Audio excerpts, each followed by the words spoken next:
Hi, this video is to help you remove the fan and clutch from a 97 through 2003 Infiniti QX4, R50 body, or Nissan Pathfinder without removing anything else. Basically, you want to change this if your engine heats up at a standstill or when your vehicle's not moving. Basically, saying there's not enough airflow being created through the radiator because the clutch is not engaging on the fan. I looked on YouTube and it was telling me that I had to remove this upper shroud, the radiator hose, the coolant, the intake.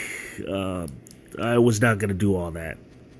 So I decided to create a do-it-yourself video to help you get it out faster without taking apart everything else on the vehicle.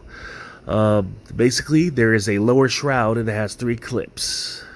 Two on the side, as you can see, 2 on the side, 1 in the middle. You pop those out and it comes right out. You flex it right around, and then you'll have full access to the bolts.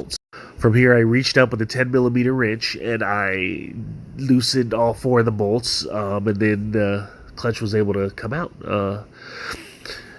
Basically, right now, I'm putting it back in. Clutch already installed on the fan. Okay, you want to wiggle it in there.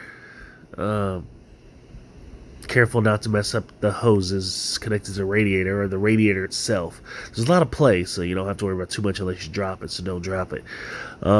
You position it inside, rotating the fan slightly, and it'll fit right in.